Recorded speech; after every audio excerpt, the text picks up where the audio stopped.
Je souhaite investir dans l'immobilier pour la première fois, est-ce qu'un apport est obligatoire?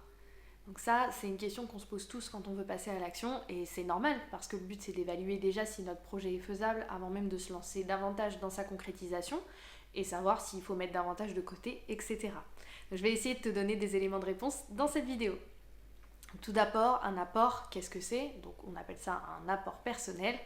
En gros, c'est une somme d'argent qui correspond au pourcentage de la somme totale qu'on veut emprunter et qu'on va devoir nous injecter au crédit immobilier. Donc ça va permettre de donner un signal positif à la banque qui va voir qu'on est sérieux, qu'on a déjà réussi à épargner une certaine somme et qu'on est vraiment impliqué pour rembourser notre crédit dès le début. C'est vrai que dans la pratique, la question de l'apport revient tout le temps et les experts estiment qu'en moyenne, il faut mettre 10% d'apport pour couvrir tous les frais liés à l'emprunt lui-même. Donc c'est-à-dire les frais de notaire qui vont être de 7 à 8%, les frais de dossier d'environ 1%, et davantage s'il y a aussi les frais de courtage, s'il y a des frais d'agence, etc. Toutefois, en théorie, il faut savoir qu'il n'y a aucune obligation légale de devoir mettre un apport pour pouvoir obtenir un crédit. Il n'y a aucun texte qui dit que si on ne met pas d'apport, on ne peut pas avoir de crédit. Donc c'est une pratique qui est devenue très ancrée, notamment pour assurer le risque que prend la banque, mais ce n'est pas une obligation. Ça veut dire que c'est négociable et qu'on peut choisir d'aller à la négociation pour ne pas mettre d'apport et se faire financer son bien. Donc soit à 100%, quand on veut en fait que la banque nous prête l'intégralité du montant du bien, plus les frais annexes, soit même à 110% quand on veut que la banque nous prête le prix du bien, les frais annexes, mais également toute l'enveloppe de travaux. C'est quelque chose qui se fait, surtout là à une époque où les taux sont assez bas. La facilité d'emprunt est toujours là malgré le Covid, alors c'est sûr qu'il faut négocier et ne pas se décourager, mais en tout cas c'est faisable. Moi pour ma part j'ai investi en août 2019 et j'ai réussi à me faire financer à 110%. Donc c'est des choses qui sont accessibles. Après il faut un peu s'accrocher et bien négocier, mais c'est faisable. On peut négocier l'apport sur deux choses. Déjà, quand c'est notre premier investissement, au niveau de notre capacité d'endettement. Parce que clairement, on n'a jamais fait d'emprunt, donc notre capacité d'endettement est loin d'être à son maximum. Donc ça permet quand même d'avoir une certaine latitude et que la banque soit un peu plus indulgente en se disant, bon, c'est son premier bien, on lui prête, on va lui laisser ne pas mettre d'apport et puis on verra comment il s'en sort sur cette opération et s'il veut réemprunter, on ajustera. Il y a aussi le projet en lui-même. Donc, si on achète pour habiter dedans, ça va être compliqué de négocier du sans apport parce que là, on n'a pas de revenus en fait qui sont générés du fait de ce crédit. On habite dedans, alors oui, on économise un loyer, mais on ne fait pas rentrer d'argent. Par contre, quand on achète pour louer, là, il y a une notion de bénéfice qui rentre en jeu, c'est-à-dire qu'on va encaisser des loyers, et si le bien s'autofinance à minima, c'est-à-dire que si les loyers encaissés permettent de rembourser le crédit, couvrant l'intégralité des mensualités, là on va avoir un moyen de négocier aussi là-dessus pour mettre peu ou pas d'apport. Après, ça peut aussi être intéressant de mettre un apport, parce que mettre de l'apport en soi, c'est un moyen de négociation. Ça veut dire que ça nous place en position de force par rapport à la banque et qu'on va pouvoir négocier d'autres aspects du crédit immobilier.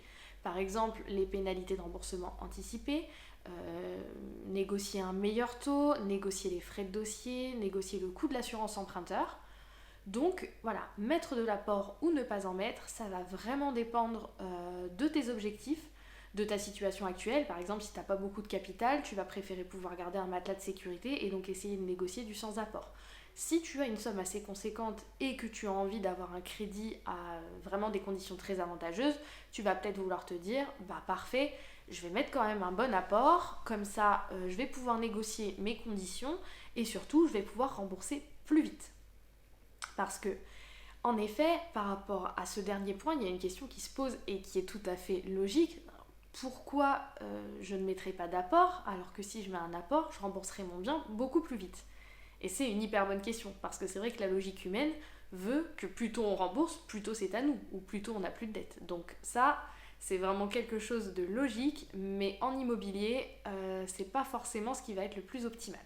Parce que même si on achète sans apport, et que ça va avoir un impact sur notre intérêt d'emprunt, qui va être plus élevé, ces intérêts d'emprunt, selon le régime fiscal choisi, notamment LMNP, donc j'en parle sur ma vidéo précédente, je te le mets ici, mais aussi en NU quand on fait du déficit foncier, en LMP, etc., on va pouvoir déduire ces intérêts d'emprunt élevés, entre guillemets, de ce qu'on va payer comme impôt. Donc en fait, ça va nous permettre de payer moins d'impôts. Donc au final, le fait que les intérêts d'emprunt soient plus élevés va nous permettre de payer moins d'impôts, donc la sanction s'annule en soi.